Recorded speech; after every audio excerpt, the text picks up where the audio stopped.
एक बार फिर से आपका स्वागत करते हैं अजय जी।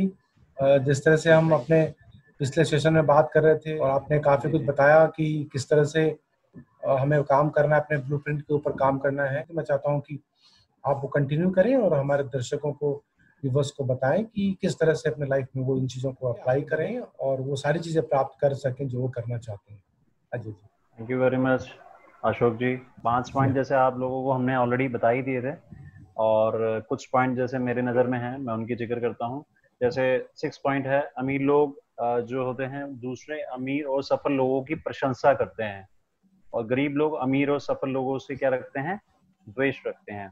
जैसे मैं छोटा सा एग्जांपल लूँ तो मैं बचपन में, मेरे को याद है, मैं लुल्लू कैसल स्कूल में पढ़ता था, तो मैं जाता था तो वहाँ बड़ी बड़ी कोठियाँ थी। तो मैं, मेरे फ्रेंड्स कहते थे यार देखिए बड़े अमीर लोग, इन्होंने ये किया होगा वो किया होगा तभी यहाँ पहुंचे। तो मेरे को अच्छे से याद है, मैं मतलब कहता था यार कमाल है, इसके दादा या परदादा किसी ने ऐसी मेहनत करी होगी जो यहाँ पहुंचे हैं। तो मैं ये देख रहा हूँ कि सर उस बोलने से, इस सोच से आज मैं कहाँ हूँ वो कहाँ है, तो ये फर्क पड़ता है। तो बिल्कुल। इसलिए आपको अमीर लोगों के बारे में अगर आप द्वेष रखते हैं, प्रशंसा नहीं करते हैं, तो आप देखेंगे आप ऐसा बनना नहीं चाहते। मतलब आपका अंदर का जो ब्लूप्रिंट है वो आपको बोलेगा कि आप ऐसा नहीं बनना चाहते। जैसे अमीरी बनना है तो अमीर लोगों के बारे में द्वेष रखना बंद करिए, क्योंकि आपको पता चलेगा कि फिर लोग, आप अगर आप ऐसा करेंगे तो फ्यूचर में आप पाएंगे कि लोग अब मेरे साथ मेरी बुराई नहीं करते, मेरी प्रशंसा करते हैं, क्योंकि आप भी उसी में से एक हो जाएंगे। नेक्स्ट पॉइंट है, अमीर लोग सकारात्मक और सफल लोगों के साथ रहते हैं और गरीब लोग नकारात्मक और असफल लोगों के साथ रहते हैं।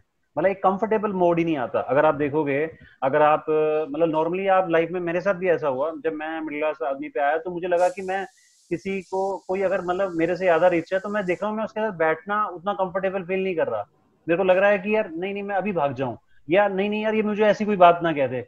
तो मैं छोटा होता था तो मेरे को अपने अंकल ऐसे लोगों से बात करने में झिझक होती थी। तो मेरे को ये बाद में समझ आया, क्योंकि मेरी एनर्जी और उनकी एनर्जी आपस में मैच नहीं कर रही है। मैं जो बुराई कर रहे हैं या जो वो लोग बैठे हैं उनके साथ ज्यादा कंफर्टेबल हूँ।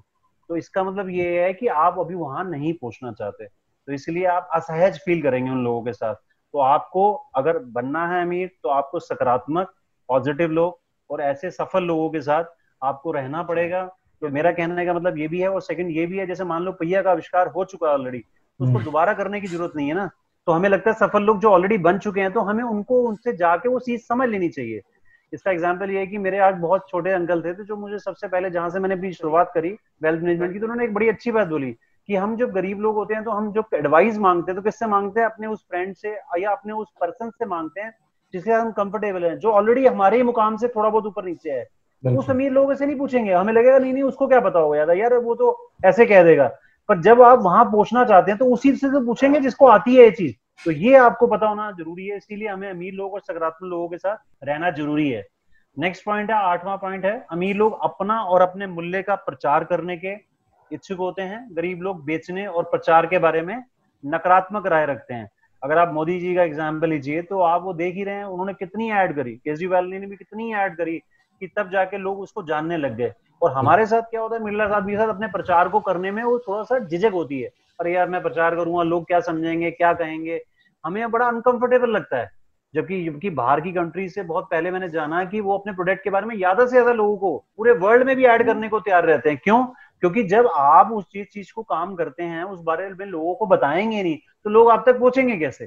तो ये हमारे साथ बहुत बड़ी समस्या है कि जिस प्रोडक्ट को आप बेचना चाहते हैं, जिस सर्विस को आप बेचना चाहते हैं, उसका प्रचार करने में मिडिल क्लास आदमी को या गरीब आदमी को झिझक होती है, जबकि अमीर आदमी को इस बारे में कोई झिझक नहीं होती। नेक्स्ट है, और जिसको 9 पॉइंट कहूंगा, कि अमीर लोग अपनी समस्याओं से ज्यादा बड़े होते हैं और गरीब लोग अपनी समस्याओं से ज्यादा छोटे होते हैं। मतलब एग्जाम्पल के लिए, अगर अमीर लोगों को आप देखोगे, जैसे मैं रैंकिंग शुरू करूं, मान लो मेरी समस्या, कोई समस्या का रैंक अगर 7 नंबर का आ गया, और मैं सिर्फ अभी अपनी जो मेरा स्तर मैं अंदर से नापूं, तो मतलब 5 के स्तर पे अगर मैं अपने आप को पाऊं, तो 7 नंबर की अगर कोई प्रॉब्लम आ गई तो मैं उसको सोल्व नहीं कर पाऊंगा। बट अमीर लोग जो है अपने स्तर को धीरे धीरे करके इतने बड़े बढ़ा देते हैं कि अब उनके लिए प्रॉब्लम जो होती है वो अपने को प्रॉब्लम से बड़ी कर लेते हैं, और हम उसको प्रॉब्लम को ही देखते रहेंगे अगर, तो वहीं फंसे रह जाएंगे।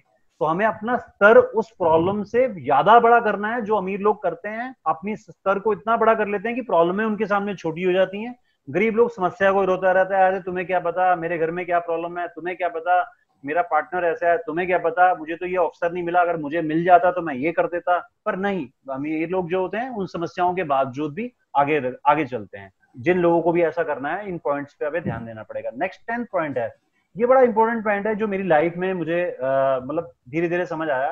बिल्कुल। अमीर लोग हमेशा उत्कृष्ट प्राप्त करता होते हैं, मतलब रिसीवर अच्छे होते हैं, और गरीब लोग क्या होते हैं, खराब प्राप्त करता होते हैं, मतलब रिसीवर अच्छे नहीं होते। क्यों? हमें बचपन से बताया गया, अरे आप नो जो आज स्पिरिचुअल आदमी होते हैं ना, वो हमेशा गिविंग वाले होते हैं।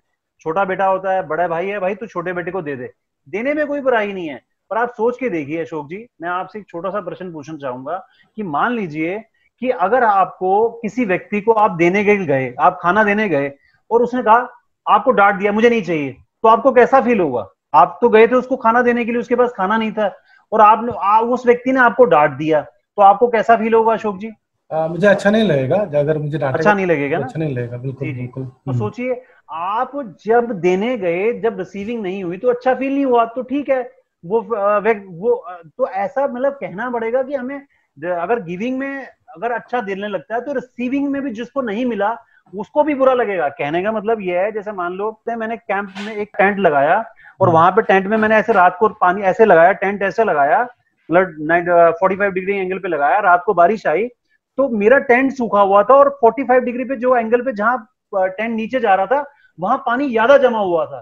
तो इसका एग्जाम्पल आप समझे कि जब आप रिसीविंग बंद कर देते हैं, आप नहीं लेते हैं, तो वो पानी कोई नेचर में कहीं और चला जाता है। जैसे मेरे पार्टनर को जब मैंने ये बात बताई, तो वो तो ये कहने लग गया अपने मन में, यार मुझे जो लोग अवसर नहीं लेना चाहते वो मेरी तरफ आ जाएं। तो उसकी लाइफ में मैंने देखा, उसने कहा अवसर बढ़ने लग गए उसकी लाइफ में, क्योंकि वो सोचने लगा ना कि रिसीविंग जो नहीं लेना चाहते तो मैं ले लूं। हमें लगता नहीं यार, हमें रिसीविंग क्या लेनी है, इससे ये क्या लेना है। ये आपकी कॉन्शियस के अंदर आपकी अपॉर्चुनिटी पे डिसाइड करता है कि आपको रिसीवर भी अच्छा बनना पड़ेगा। तो ये छोटी सी कमी मैं चाहता हूं इसको सब लोग दूर करें, कि क्योंकि आप अगर एक तरफ रिसीवर है तो एक तरफ गिवर है। ये नहीं कि गिवर अच्छा है रिसीवर अच्छा है, या रिसीवर खराब है गिवर अच्छा है। तो दोनों का अपना अपना एक पलड़ा है, दोनों आपके अंदर होने चाहिए। ठीक है ना? नेक्स्ट है 11 पॉइंट, अमीर लोग अपने परिणामों के आधार पर भुगतान का विकल्प करते हैं, और गरीब लोग अपने लगाए गए समय के आधार पर भुगतान करना चाहते हैं। मतलब अगर आप देखो तो जो रिच लोग होंगे वो कहेंगे यार हमें ज्यादा से ज्यादा रिजल्ट चाहिए, जैसे एग्जाम्पल, और गरीब लोग कहेंगे जैसे यार मैंने 8 घंटे में आज काम करके आया हूं तो मुझे उसी की बेस पे सैलरी मिलनी है। जैसे मैं फैसिलिटी मैनेजमेंट का बिजनेस कर रहा हूँ, मेरे पास 2000 छोटी पेस्ट कंट्रोल कंपनी आती है, मैं कुछ कंपनी भी एक्वायर कर लेता हूँ। तो जो छोटी कंपनी जब एक्वायर करी थी, वो कहती मुझे एक्वायर मत करिए, मुझे ये बताइए कि आप हमारे साथ हमारी कंपनी को कंसल्टेंसी कैसे दे सकते हैं। तो शायद कोई और व्यक्ति होता तो कहता कि मैं 2 घंटे आपके पास आया करूंगा, तो मुझे आप 50,000 रुपीज दे दीजिएगा। पर मैंने ऐसा नहीं कहा। मैंने क्या कहा कि आपकी कंपनी की सेल कितनी है? उन्होंने कहा 2 लाख रुपीज पर मंथ है। तो मैंने कहा ठीक है, मैं इस कंपनी की सेल अगर मैं 5 लाख तक पहुंचा देता हूँ तो मुझे इसकी कंपनी का इतने % शेयर चाहिए। मैंने कहीं 25% ले लिया, कहीं 30% ले लिया, कहीं 40% भी लिया, कई जगह 50% तक मेरे को शेयर मिल गया। तो आप सोच के देखिए, अगर मैं उनसे मांग भी लेता तो 50,000 मांग लेता।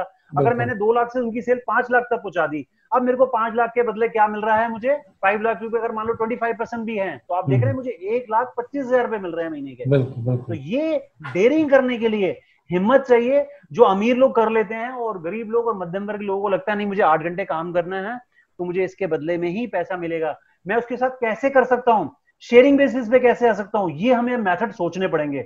और जो लोग ये मेथड सोच लेते हैं और अपना लेते हैं, वो थोड़े टाइम में अपनी जिंदगी में बदलाव देख सकते हैं। नेक्स्ट 12 पॉइंट है, अमीर लोग यह भी और वह भी सोचते हैं, और गरीब लोग यह या सिर्फ यही सोचते हैं। मतलब गरीब अमीर लोग कहेंगे उनके हाथ में दोनों लड्डू, मतलब कहने का मतलब यह है उनके हाथ में केक दिया जाएगा, गरीब आदमी के हाथ में वो कहेगा यार मुझे नहीं खाना यार, इससे कहीं मैं मोटा हो जाऊंगा। अमीर लोग क्या सोचेंगे, मैं अपने केक को लाके फ्रिज में रख देता हूँ, जब जरूरत पड़ेगी, जब मूड होगी केक भी खा लूंगा, और केक भी मेरे पास रहना चाहिए। तो ये जो पॉइंट है, मैंने अभी पीछे क्लास ली, वो सुमित जी की हमारे वहां एक स्टूडेंट थे, तो बोलते हैं यार आप इतना सही कह रहे हैं कि मेरी वाइफ कहती थी यार दोनों चीजों में क्यों नहीं हो रहा, और मुझे शर्म आती है, मुझे लगता है यार दोनों चीजें कहने से लालची हो जाते हैं कहीं, जबकि लालच नहीं है ये। अमीर लोग सोचते हैं कि मेरे पास दोनों चीजें, दोनों हाथों में लड्डू है तो क्या दिक्कत है, मैं अपना पेशेंट का काम कर रहा हूँ, मेरे अंदर डीप क्लीनिंग का काम आया तो मैं वो भी कर लेता हूँ। मेरे पास अगर कोई मान लीजिए कोई काम आया किसी चीज को लेके, जैसे सैनिटाइजेशन का काम है तो मैं सैनिटाइज का भी कर लेता हूँ। मेरे अलावा मुझे शेयर मार्केट में कुछ इन्वेस्टमेंट करनी पड़ती है, मुझे कोई प्रॉपर्टी में इन्वेस्टमेंट करनी पड़ी, मुझे कंस्ट्रक्शन के काम में जानी पड़ी, तो मैं सब जगह चला गया। बट मेरे को वो ठीक है, एक फार्मूला चलना चाहिए, उसके अंदर सारी आपकी डिगिंग होनी चाहिए, सब कुछ होना चाहिए, वो अलग पॉइंट है। पर आप दोनों लड्डू को अपने हाथ में रख सकते हैं, जो गरीब और अमीर लोगों के दिमाग में जो एक बैरियर है इसको आप तोड़ सकते हैं मेरे हिसाब से। नेक्स्ट पॉइंट है, अमीर लोग अपनी नेटवर्थ पर ध्यान केंद्रित करते हैं और गरीब लोग अपनी आमदनी पर ध्यान केंद्रित करते हैं। इसका बहुत बड़ा एग्जांपल मैं आपको सर कहना चाहूंगा अशोक जी, कि क्या होता है कि आप मैक्सिमम मिडिल क्लास आदमी को देखोगे कि यार मेरे घर के बच्चे का खर्चा इतना है, मेरे रेंट इतना जाता है, मेरी घर की कन्फेक्शनरी के लिए इतना जाता है।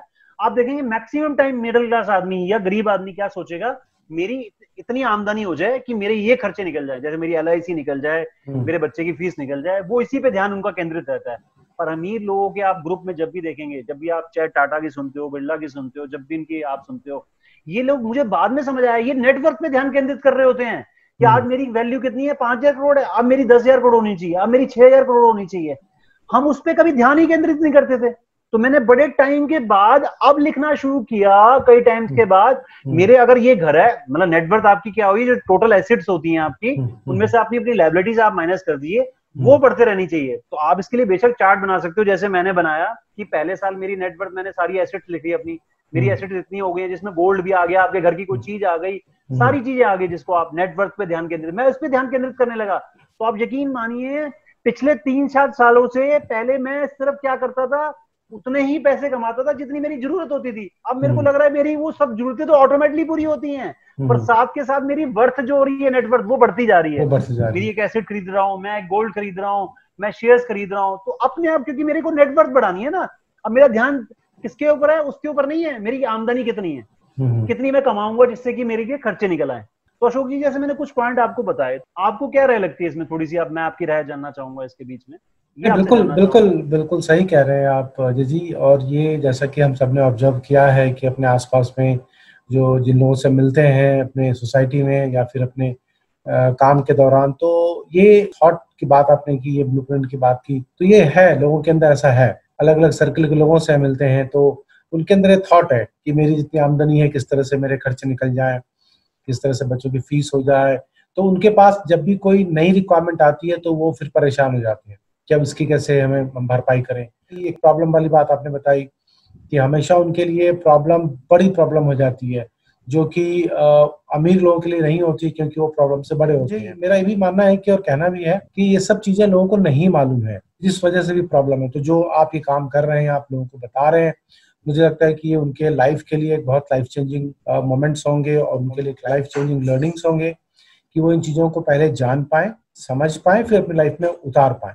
क्योंकि जब उनको पता ही नहीं है, जब उनको मालूम ही नहीं है, तो फिर वो उनकी कैसे उनको पता लगे कि हमारी गलती है, और उनके आसपास कोई बात ही नहीं कर रहा है। तो बिल्कुल आपसे सहमत हूँ, आप बहुत अच्छे से बता रहे हैं। Thank you, thank you, thank you. बोला नेक्स्ट पॉइंट है, अमीर लोग पैसे से अपने लिए कड़ी मेहनत करवाते हैं और गरीब लोग अपने पैसे के लिए कड़ी मेहनत करते हैं। ये पॉइंट जानना बहुत जरूरी है, क्योंकि जैसे मैंने आपको अभी भी बताया ही है कि जो पैसा हमारे पास आया उससे हम लोग क्या करेंगे, उसको आप ऐसी जगह इन्वेस्ट करिए, ऐसी जगह लगाइए कि वो आपके लिए कड़ी मेहनत करने लग जाए। तो वो कड़ी मेहनत तभी करने लगेगा जब आप उसको इन्वेस्ट करना जानते होंगे या उसको कहीं ऐसी जगह लगाना चाहेंगे जहां पे वो कड़ी मेहनत कर सकता हो। अमीर लोग अपने पैसे का अच्छा प्रबंधन करते हैं और गरीब लोग अपने पैसे का पूरा प्रबंधन करते हैं। इसमें मैं ये पॉइंट बताना चाहूंगा कि हम गरीब लोग क्या करते हैं, जैसे पैसा आया उनको पता ही नहीं किस तरीके से मैनेज करना है, पर अमीर लोग किस तरीके से करते हैं ये मैंने सीखा।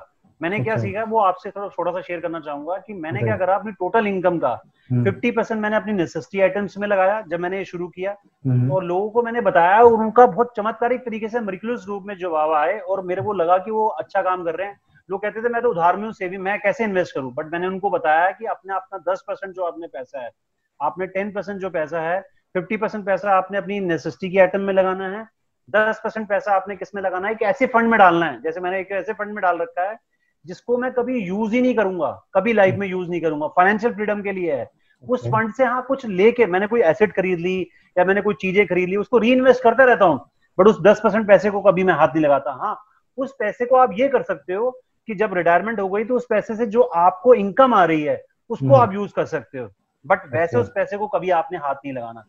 10% पैसा इसके लिए आपने यूज करना है। 10% आप पैसा मैं हमेशा एजुकेशन में खर्च करता हूँ, कुछ ना कुछ नया सीखता रहता हूँ, कुछ क्रिएटिव करता रहता हूँ। कहने का मतलब एजुकेशन पे पैसा खर्च करता हूँ। और 10% पैसा किस पे खर्च करता हूँ, मेरे को ये लगता है कि 10% पैसा, आप यकीन मानिए लोग यूज नहीं करते, जैसे बहुत सेविंग करते रहते हैं, तो मैं 10% पैसा अपनी लग्जरीज पे खर्च करता हूँ, जो मुझे चाहिए होता है। जैसे मुझे लगता है अपनी फैमिली के साथ मुझे कहीं बाहर घूमने जाना है, वीकली कहीं मुझे जाके क्या करना है अपना, जैसे मतलब को अच्छे रेस्टोरेंट में जाके, कोई 5 स्टार होटल में जाके, या किसी अच्छी जगह जाके उनके साथ खाना खाना है, जो भी चीज मुझे दिल से अच्छी लगती है, जो मैं अवॉइड कर रहा हूँ, तो ये करना बहुत जरूरी है।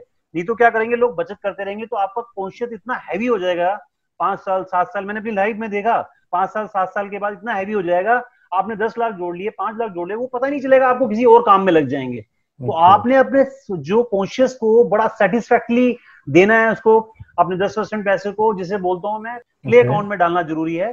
10% एजुकेशन में, 10% आपकी फाइनेंशियल फ्रीडम में, और 10% पैसा आपकी जो चैरिटी है उसको डालना चाहिए। तो मैंने इस पैसे को जैसे ही जब से डिवाइड करना शुरू किया, तो लोग कहते थे मेरे पास तो कुछ पैसा ही नहीं होता। मैं कहा आपके पास 100 रुपए हैं, उससे शुरू कर दो, और अगर आपको दिक्कत है तो मैं आपको 200 रुपए उधार देता हूँ, ये आपकी इनकम से अलग है, बट मैं आपसे ले लूंगा, इसको आप 200 रुपए के सेविंग से शुरू करो, इसको डिवाइड कर दो 50, मतलब उसमें से आपने 50% इधर, 10% इधर। आप देखेंगे जैसे ही इस पे ध्यान केंद्रित करेंगे पैसे को ऐसे करने में, आप देखिएगा आपके ना बड़े 1 साल में देखिएगा आप चमत्कारिक तरीके से, जहां सेविंग आप 200 रुपए की कर रहे थे, पता चलेगा आप 2-2 हजार रुपए, 2-2 लाख की करने लग गए। और अमीर लोग क्या होते हैं, डर के बावजूद भी काम करते हैं, और गरीब लोग क्या करते हैं, ये 16वां पॉइंट हो गया। गरीब लोग जो होते हैं वो डर के कारण रुक जाते हैं। जैसे मान लो मैं पहले क्या होता था, डर जाता था, नहीं यार ये काम करूंगा ये हो जाएगा, इतना पैरालाइज हो जाता था।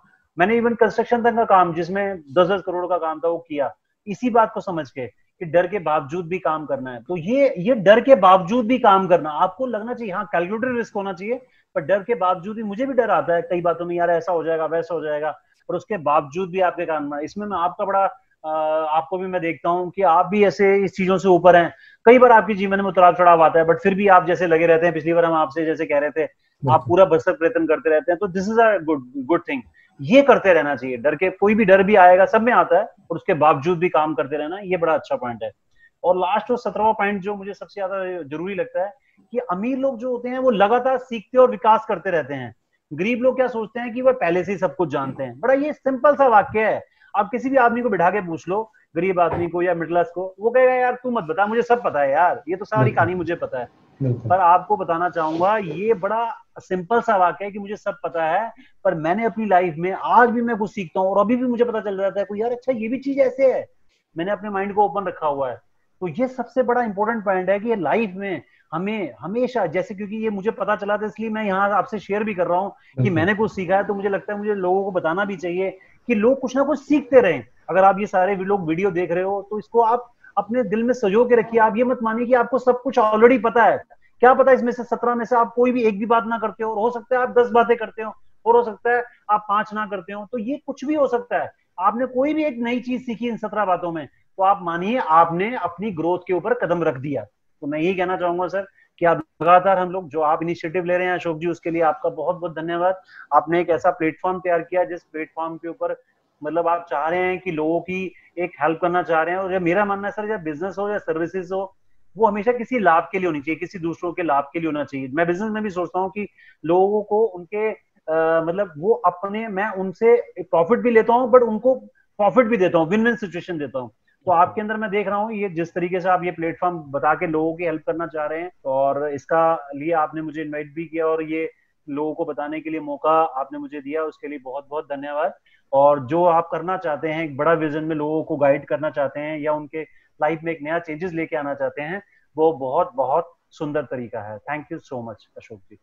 Thank you so much Ajay ji. आपने इतने बेहतरीन तरीके से अपनी बातों को रखा और आसान तरीके से लोगों को बताया, और मैं आपका रियली बहुत ही शुक्रगुजार हूँ, आपने इतना समय दिया। तो मुझे बहुत अच्छा लगा, मुझे बहुत कुछ सीखने को मिला, और उसको लाइफ में उतारना भी चाहूँगा, और बाकी लोगों से भी रिक्वेस्ट करूँगा कि वो भी इसको लाइफ में उतारे। तो आपका बहुत बहुत धन्यवाद अजय जी, आप इस प्रोग्राम में आप आए और आपने अपना योगदान दिया। आपका तो बहुत बहुत धन्यवाद। Thank you so much.